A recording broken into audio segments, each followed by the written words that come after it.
Hello friends, આજે આપણે ફરીથી ડાયરેક્ટ સ્ટ્રેસ એન્ડ સ્ટ્રેનના જે પ્રિન્સિપલ ઓફ સુપરપોઝિશન ટોપિક છે એના આજે આપણે એક્ઝામ્પલ જોવાનો છે. તો સૌથી પહેલાં આપણે એની જે રકમ છે એની અંદરથી ડેટા જે છે એને કલેક્ટ કરીએ. તો અહીંયા steel bar ABCD is loaded axially as shown in figure. તમને અહીંયા ફિગરની અંદર એક સ્ટીલનો બાર આપેલો છે ABCD, ઓકે, જે એક્સિયલી લોડેડ છે. Find the unknown force W and deformation of bar having 100 mm² cross section area. હવે ઘણા સ્ટુડન્ટોએ એવો ક્વેશ્ચન કર્યો હતો કે ક્રોસ સેક્શન એરિયા કોને કહેવાય. તો આપણે કોઈ બી મટીરિયલને, ધારો કે આ એક રાઉન્ડ શેપની અંદર બાર છે અને આને આપણે અહીંયાથી કટ કરીશું તો આનો શેપ તમને અહીંયાથી આનો જે કટ સેક્શનની અંદર તમને આનો જે એરિયા જે છે એ જે મળે એને કહેવામાં આવે છે ક્રોસ સેક્શન એરિયા. બરાબર, તમે એને વર્ટિકલ પ્લેનની અંદર કટ કરશો અને તમને જે એરિયા મળે છે એને કહીએ છીએ આપણે ક્રોસ સેક્શન એરિયા. ઓકે, તો તમને અહીંયા ક્રોસ સેક્શન એરિયા છે એ 100 mm² આપેલો છે. એના સિવાય તમને આપેલું છે E બરાબર 200 GPa. હવે ઘણા સ્ટુડન્ટનો આ બી ક્વેશ્ચન હતો કે GPa એટલે શું. તો GPa જે છે એનો મિનિંગ થશે ગીગા પાસ્કલ. 200 GPa છે એને ન્યૂટન પર mm² તમે કન્વર્ટ કરશો તો અહીંયા તમને 200 × 10³ ન્યૂટન પર mm² મળશે. ઓકે, તો અહીંયા સૌથી પહેલાં તમને ડેટાની અંદર કઈ કઈ વસ્તુ આપેલી છે. તો ડેટામાં તમને બે વસ્તુ આપેલી છે, એક ફિગર આપેલી છે પ્લસ તમને બે ડેટા આપેલા છે. E બરાબર 200 GPa અને ક્રોસ સેક્શન એરિયા છે એ તમને આપેલો છે 100 mm². ઓકે, તો સૌથી પહેલાં આપણે શું કરીશું, તો જે ડેટા છે એને કલેક્ટ કરી લઈશું. તો E બરાબર 200 GPa છે એ તમે લખી દીધું, એરિયા બરાબર છે 100 mm². ઓકે, હવે અહીંયા તમને જે બાર આપેલો છે એની અંદર ABCD જે આપેલો છે એને સૌથી પહેલાં આપણે ફ્રી બોડી ડાયાગ્રામ દોરવાનો છે. ઓકે, પણ ફ્રી બોડી ડાયાગ્રામ દોરતા પહેલાં આ જે અહીંયા લોડ તમને W આપેલો છે એ કેવો છે, અનનોન છે. હવે અનનોન લોડ છે એને તમે જ્યાં સુધી નહીં શોધો ત્યાં સુધી ફ્રી બોડી ડાયાગ્રામની અંદર તમે કેલ્ક્યુલેશન કરી શકાય નહીં. એટલે આપણે હવે શું કરીશું, તો આપણે અહીંયા લેફ્ટ સાઈડ જતા ફોર્સિસ બરાબર રાઈટ સાઈડ જતા ફોર્સિસ બંનેની કમ્પેરિઝન કરીશું. મીન્સ કે ફોર્સ ઇક્વિલિબ્રિયમ. શું કરીશું, ફોર્સ ઇક્વિલિબ્રિયમ. ઓકે, તો અહીંયા લેફ્ટ સાઈડ કેટલા ફોર્સિસ જાય છે તો તમે જોઈ શકો છો. અહીંયા લેફ્ટ સાઈડ 80 kN અને 20 kN. તો 80 + 20 કેટલા થાય, ટોટલ 100. બરાબર, તો અહીંયા 80 + 20 બરાબર ટોટલ કેટલા થાય, 100 થશે. ઓકે, બરાબર. હવે રાઈટ સાઈડ કયા કયા ફોર્સિસ જાય છે, તો 50 kN plus W, 50 kN plus W. તો અહીંયા આપણે 50 + W લખ્યું. ઓકે, હવે અહીંયા ટોટલ 100 છે, 100માંથી 50 જશે તો તમને કેટલું મળશે, 50 kN મળશે. સાઇન જોશો તમે તો અહીંયા 50 kN જે છે એ કેવો આવે છે, પ્લસ આવે છે. સાઇન કેવી આવે છે, પ્લસ સાઇન આવે છે. અને પ્લસ સાઇન શું ઇન્ડિકેટ કરે છે, તમને બધાને ખબર જ છે કે પ્લસ સાઇન હશે તો એ શું ઇન્ડિકેટ કરે છે કે આપણે જે ફોર્સ એપ્લાય કર્યો છે એ કેવો છે, ટેન્સાઇલ છે. ઓકે, જો ફોર્સ તમારે માઇનસ આવ્યો હોય તો ડાયરેક્શન જે છે એ બારની અંદર જતી હશે. મીન્સ કે ફોર્સનું નેચર કેવું હશે, કોમ્પ્રેસિવ હશે.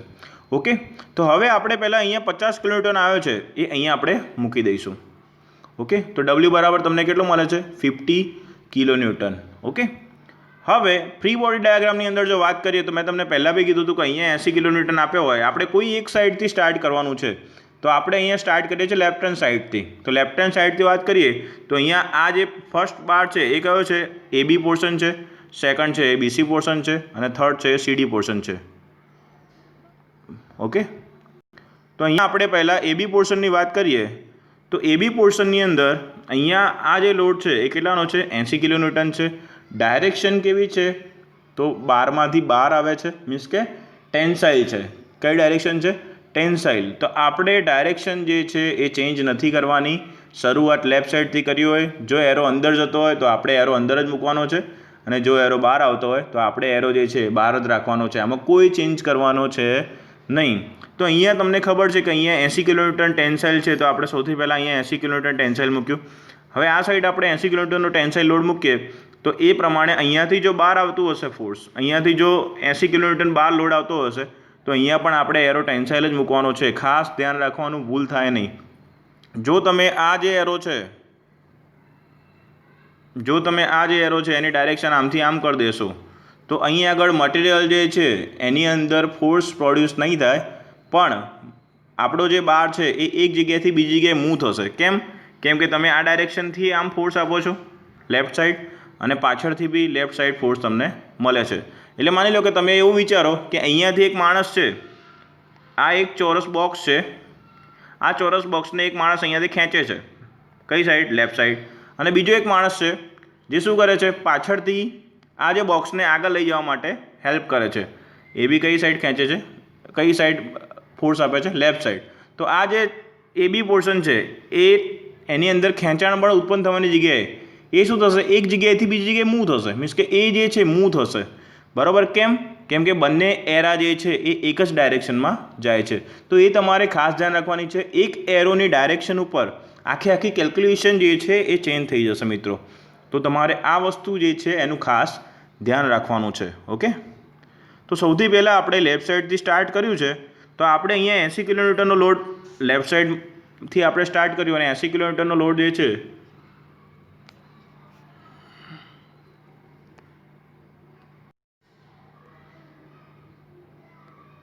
તો લેફ્ટ સાઈડની અંદર આપણે 80 કિલોન્યુટન ટેન્સાઇલ મૂક્યો અહીંયા બાજુમાં, તો અહીંયા પણ 80 કિલોન્યુટન કેવો આવશે? ટેન્સાઇલ આવશે. ઓકે, હવે ફરીથી તમારે ઉપર જોવાનું છે કે ઉપર કેટલા કિલોન્યુટનનો લોડ આપેલો છે. તો અહીંયા જો, અહીંયા નેટ લોડ કેટલો છે? 50 છે. મીન્સ કે 50 કિલોન્યુટન આપણે રાઈટ સાઈડ મૂકવાનો હતો, એની જગ્યાએ આપણે ટોટલ કેટલો લોડ મૂકી દીધો? 80નો રાઈટ સાઈડ મૂક્યો. બરાબર? તો મારે 50 લાવવો હોય તો શું કરવું પડે? તો બીજા 30 કિલોન્યુટનનો લોડ મારે આ ડાયરેક્શનમાં હું મોકલું. બરાબર? નેટ કેટલો કરવાનો છે? 50. બરાબર? આપણે પહેલાં જે એબીની કેલ્ક્યુલેશન કરી એમાં કેટલાનો નેટ લોડ આપણે મૂક્યો? 80નો મૂક્યો. એકચ્યુઅલમાં આવો કેટલાનો જોઈએ? 50નો. આપણે મૂક્યો કેટલાનો? 80નો. બરાબર? તો હવે આપણે 30 જે છે એ આપણે આ સાઈડ મૂકીશું. એરો કઈ સાઈડ જાય છે? લેફ્ટ સાઈડ જાય છે. બરાબર? તો ટોટલ 80 કિલોન્યુટન રાઈટ સાઈડ હતો, એમાંથી આપણે 30 કિલોન્યુટન લેફ્ટ સાઈડ મૂકીએ છીએ. તો મને આ બંનેની કેલ્ક્યુલેશન તમે કરશો, આની અને આની કેલ્ક્યુલેશન તમે કરશો, એટલે અહીંયા જો બંનેના એરો કેવા છે? અહીંયા 80 કિલોન્યુટન અને 30 કિલોન્યુટન બંનેના એરો કેવા છે? અલગ અલગ છે. બરાબર? એક રાઈટ સાઈડ જાય છે અને બીજો લેફ્ટ સાઈડ જાય છે. અને મેં તમને આગળ બી જણાવ્યું એ પ્રમાણે કે બંનેની એરોની ડાયરેક્શન અલગ અલગ હોય તો જે ફોર્સિસ છે એની શું થશે? બાદબાકી થાય, અને નિશાની જે છે એરોની ડાયરેક્શન જે છે એ જે મોટો ફોર્સ હોય એની ડાયરેક્શન આવશે. બરાબર?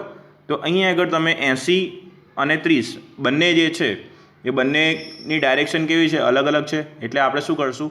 ફોર્સની બાદબાકી કરીશું, અને ફોર્સની બાદબાકી કર્યા પછી નિશાની કયાની આવશે? મોટાની આવશે. તો અહીંયા 80માંથી 30 બાદ કરો તો કેટલા આવશે? 50. પણ નિશાની કઈ છે? મોટાની. તો 50નો ફોર્સ આ સાઈડ. એટલે અહીંયા જો તમે રકમ પ્રમાણે ક્રોસ વેરિફિકેશન થઈ જાય છે. તો કેવું છે આપણો એક્ઝામ્પલ જે છે એ કેવો છે? ઓકે છે. ઓકે, હવે આગળ જોઈએ. અહીંયા તમે 30 કિલોન્યુટનનો ટેન્સાઇલ મૂક્યો છે, તો અહીંયા પણ તમારે 30 કિલોન્યુટનનો ટેન્સાઇલ ફોર્સ મૂકવો પડે. ઓકે, હવે ફરીથી પાછું આપણે ઉપર જોઈશું. તો અહીંયા જો ટોટલ અહીંયા 30 કિલોન્યુટન જે છે એ આ સાઈડ જાય છે 30. બરાબર? પણ અહીંયા તમને રકમની અંદર 20 કિલોન્યુટનનો લોડ આ સાઈડ આપેલો છે. કઈ સાઈડ છે? લેફ્ટ સાઈડ છે. બરાબર? તો હું કેટલો લોડ આ ડાયરેક્શનમાં મૂકું તો નેટ 20 કિલોન્યુટન જે છે રકમ પ્રમાણે 20 કિલોન્યુટન જે છે એ લેફ્ટ સાઈડ થશે. તો તમને ખબર છે કે અહીંયા 50નો હું મૂકું લોડ, તો 50માંથી 30 જાય તો 20 રહે, અને નિશાની કઈ છે? મોટાની નિશાની. એટલે એરો આ પ્રમાણે રહેશે. જો થઈ ગયું આ પ્રમાણે. બરાબર? ફરીથી એકવાર સમજો. અહીંયા રકમની અંદર તમને નેટ લોડ જે છે એ 20 કિલોન્યુટન આપેલો છે, અને એની ડાયરેક્શન કઈ છે? લેફ્ટ સાઈડ છે, બરાબર. આપણે અહીંયા 30 કિલોન્યુટનનો લોડ ઓલરેડી આ બાજુમાં રાઈટ સાઈડ મૂકેલો છે, બરાબર. હવે જો અહીંયા આગળ હવે મારે 20 કિલોન્યુટન જે છે એ આ સાઈડ મૂકવાનો છે. નેટ લોડ એ રીતે મારે સેટ કરવાનો છે જેથી 20 કિલોન્યુટન જે છે એ લેફ્ટ સાઈડ થાય. તો હું માની લો કે અહીંયા કેટલાનો લોડ મૂકું આ સાઈડ, તો નેટ લોડ જે છે એ 20 કિલોન્યુટન થશે. તો અહીંયા આગળ તમે જોઈ શકો છો કે હું અહીંયા 50 કિલોન્યુટનનો લોડ મૂકીશ તો 50માંથી 30 જાય, 50માંથી 30 જશે એટલે 20 રહેશે. અને મોટાની નિશાની મીન્સ કે એરો જે છે એની ડાયરેક્શન કઈ આવશે? લેફ્ટ સાઈડ આવશે, જે આપણે રકમ પ્રમાણે થઈ જાય છે. ઓકે, તો તમારે હવે અહીંયા નીચે કેટલાનો ફોર્સ મૂકવો પડશે? 50નો જે ફોર્સ છે એ મૂકવો પડશે. 50 જે છે એ ટેન્સાઇલ મૂકો છો તો આ સાઈડ બી ટેન્સાઇલ તમારે 50 કિલોન્યુટન મૂકવો પડે. એવું તમને ના કરવું હોય, માની લો કે એ બી તમને વસ્તુ ખબર નથી પડતી, તો તમને કોઈ જગ્યાએ પ્રોબ્લેમ નહીં આવે. હું તમને એક ટ્રીક સમજાવું છું. અહીંયા તમે 80 કિલોન્યુટનનો લોડ ટેન્સાઇલ મૂક્યો છે તો અહીંયા 80 મૂકી જ દેવાનો. એ જ રીતે અહીંયા તમે W શોધ્યો અને 50 આવ્યો તો 50 કિલોન્યુટન મૂક્યો છે તો અહીંયા 50 મૂકી જ દેવાનું. અહીંયા 80 ટેન્સાઇલ છે તો અહીંયા પણ 80 કેવો આવશે? ટેન્સાઇલ આવશે. અહીંયા 50 ટેન્સાઇલ છે તો અહીંયા પણ 50 કેવો આવશે? ટેન્સાઇલ આવશે. ખાલી તમારે ધ્યાન ક્યાં રાખવાની છે? વચ્ચેનો જે સેક્શન BC હોય એની અંદર જ તમારે ખાસ ધ્યાન રાખવાની છે. મીન્સ કે અહીંયા 80 કિલોન્યુટનનો લોડ છે અને અહીંયા કેટલો આપેલો છે? 50. તો એની ઉપરથી તમને ખબર પડી જાય કે આપણે અહીંયા નેટ કેટલો લોડ હું આ સાઈડ મૂકું તો નેટ મને 50 કિલોન્યુટનનો લોડ મળે. તો ટોટલ 80 કિલોન્યુટન તો 80 કિલોન્યુટન રાઈટ સાઈડ જાય જ છે. આપણે કેટલું મોકલવાનું છે? 50 કિલોન્યુટન. એનાથી 30 કેવો છે? વધારે જાય છે. તો એ 30ને આપણે શું કરવું પડશે? લેફ્ટ સાઈડ મોકલવો પડશે, બરાબર. તો આ રીતે તમારે ફોર્સ જે છે ફ્રી બોડી ડાયાગ્રામની અંદર સેટ કરવાના છે. તો આની ઉપરથી તમને કઈ કઈ વેલ્યુ મળી? આની ઉપરથી તમને P1, P2 અને P3 આ ત્રણની વેલ્યુ મળી, પ્લસ એ ત્રણ ફોર્સના નેચર કયા છે એની બી તમને માહિતી મળી. આની અંદર આપણે જોઈ શકીએ છીએ કે તમને P1 જે છે એ 80 કિલોન્યુટન મળ્યું, P2 જે છે એ 30 કિલોન્યુટન મળ્યું અને P3 જે છે એ કેટલું મળ્યું? 50 કિલોન્યુટન. ઓકે, અને આ ત્રણ ફોર્સ કેવા છે નેચરની અંદર? તો અહીંયા જો આનું નેચર બી કેવું છે? ટેન્સાઇલ છે. 30 કિલોન્યુટનનું નેચર, P2નું નેચર બી ટેન્સાઇલ છે અને P3 જે છે એનું નેચર બી કેવું છે? ટેન્સાઇલ છે. ઓકે, તો ત્રણની વેલ્યુ કેવી આવશે? જ્યારે આપણે આગળ એક્ઝામ્પલની અંદર કેલ્ક્યુલેશન કરતા હશું એ વખતે ત્રણની વેલ્યુ કેવી આવશે? પ્લસ આવશે. ઓકે, બીજી વસ્તુ કે અહીં તમને રકમની અંદર L1, L2 અને L3 એ ડાયાગ્રામની અંદર જ તમને આપેલા હશે. તો અહીંયા જો L1 તમને આપેલું છે 600, L2 તમને આપેલું છે 800 અને L3 તમને આપેલું છે 1000 mm. તો અહીંયા તમને L1, L2 અને L3 જે છે એ રકમની અંદર જ આપેલા હશે, બરાબર. તો તમને L1, L2, L3, P1, P2 અને P3 આ વેલ્યુ મળી ગઈ. એના સિવાય બીજું તમને અહીંયા એરિયા અને એની બી વેલ્યુ તમારી જોડે છે. તો ચલો હવે આપણે જે એક્ઝામ્પલ છે એની અંદર આની આપણે જે ફોર્મ્યુલા છે એની અંદર આની આપણે વેલ્યુ પુટઅપ કરીએ.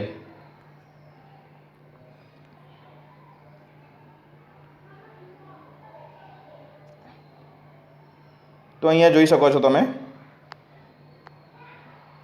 અહીંયા P1, P2 અને P3 પહેલાં તો કિલો ન્યૂટન હતા, એને આપણે શામાં કન્વર્ટ કર્યા?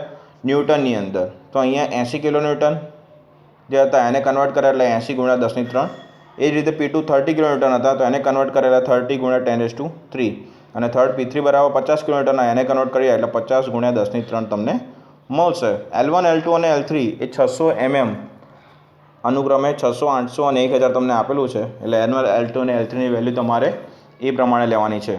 ની જે વેલ્યુ છે એ તમને અહીંયા 200 ગુણ્યા 10^3 આપેલી છે એટલે એ પણ તમારે એ પ્રમાણે જ લેવાની છે, બરાબર. આ બધી જ વેલ્યુ આપણે ફાઇનલ જે ઇક્વેશન છે ΔL બરાબર P1L1 upon A1E1 plus P2L2 upon A2E2 plus P3L3 upon A3E3 જે છે ઇક્વેશન એની અંદર આપણે મૂકવાની છે. તો તમે આ જે વેલ્યુ છે P1, હવે આની અંદર તમે જો A1 અને E1, A2 અને E2 અને A3 અને E3 અહીંયા બાર જે છે એનો ક્રોસ સેક્શન એરિયા તમે જોઈ શકો છો. તો ક્રોસ સેક્શન એરિયા છે અહીંયા AB, BC અને સીડી, આ ત્રણે ત્રણનો ક્રોસ સેક્શન એરિયા જે છે તમે કટ કરશો અને તમને જે એરિયા મળશે એ કેવો મળે છે? સેમ જ મળશે. એટલે તમે A1 બરાબર A2 બરાબર A3 એવું લખી શકો. બરાબર A1 બરાબર A2 બરાબર A3 બરાબર A આપણે લખી શકીએ. બરાબર. એ જ રીતે મારે અહીં આગળ E જે છે એની વેલ્યુ જોવાની છે. તો એ પણ બધા માટે કોમન આપેલો છે. તો એના માટે બી તમારે E જે છે E1 બરાબર E2 બરાબર E3 બરાબર 200 મલ્ટીપ્લાય બાય 10⁻³ આપણે લખી શકીએ. બરાબર. તો આમાં જે રકમ છે, આ જે ફોર્મ્યુલા છે એની અંદરથી આપણે A અને E બંનેને કોમન કાઢીશું. તો 1/AE કોમન કાઢો તો પહેલું જે સ્ટેપ છે એની અંદરથી શું વધશે? P1 L1 વધશે. એ જ રીતે બીજું જે સ્ટેપ છે એની અંદરથી શું વધશે? P2 L2 વધશે. અને ત્રીજું જે સ્ટેપ છે એની અંદરથી શું વધશે? P3 L3. હવે આપણે બધાની વેલ્યુ જે છે એની અંદર પુટઅપ કરી દઈએ. તો 1/Aની વેલ્યુ કેટલી છે? 100 છે. E કેટલો છે? 200 × 10⁻³ P1 ની જે વેલ્યુ છે એ 80 × 10⁻³ છે. બરાબર. L1 કેટલો છે? 600 છે. એ જ રીતે P2 ની જે વેલ્યુ છે એ કેટલી છે? તો 30 × 10⁻³ છે. L2 ની જે વેલ્યુ છે 800 છે. P3 ની જે વેલ્યુ છે એ કેટલી છે? 50 × 10⁻³ છે. અને L3 ની જે વેલ્યુ છે કેટલી છે? 1000 છે. તો આ બધાની વેલ્યુ આપણે અંદર મૂકી દીધી. હવે શું કરવાનું છે? તો ઘણા સ્ટુડન્ટને અહીંથી પ્રોબ્લેમ થાય છે. અને મેઇન પ્રોબ્લેમ શું છે એ તમને કહું તો મોસ્ટલી સ્ટુડન્ટ અહીંથી કેલ્સીનો યુઝ કરવાનો સ્ટાર્ટ કરી દે છે. કેલ્સીનો જેવો તમે યુઝ સ્ટાર્ટ કરો એટલે તમારે દાખલો જે છે એ ટાઈમ કન્ઝ્યુમિંગ થઈ જશે. બહુ ટાઈમ તમારે એની અંદર કન્ઝ્યુમ થશે. તમારે શું કરવાનું છે? પહેલાં ઘાત કેટલી કોમન નીકળે છે એ તમારે જોવાનું છે. ઓકે. તો અહીંયા જો 80 × 10⁻³ અને ગુણ્યા તમે 600 કરશો તો તમને મળશે 48 × 10⁻⁶. બરાબર. એ જ રીતે તમે અહીંયા વચ્ચેનું જે સ્ટેપ છે 30 × 10⁻³ ગુણ્યા તમે 800 કરશો તો તમને આન્સર મળશે 24 × 10⁻⁶. ઓકે. એ જ રીતે અહીંયા ઉપર જો 10⁻³ 1000 છે એટલે 10⁻³ ઘાત એ થશે. અને બીજી 10⁻³ અને 10⁻³ ટોટલ કેટલી થઈ? 10⁻⁶. એટલે અહીંયા આપણે લખી 10⁻⁶ તો 50 × 10⁻⁶. હવે જો પહેલા સ્ટેપમાં બી 10⁻⁶ છે, બીજામાં બી 10⁻⁶ છે અને ત્રીજા સ્ટેપમાં બી 10⁻⁶ છે. તો 10⁻⁶ છે કોમન કાઢી દઈએ આપણે. અહીંયા તમે જોઈ શકો છો કે 10⁻⁶ કેવી કાઢી છે? કોમન કાઢી છે. ઓકે.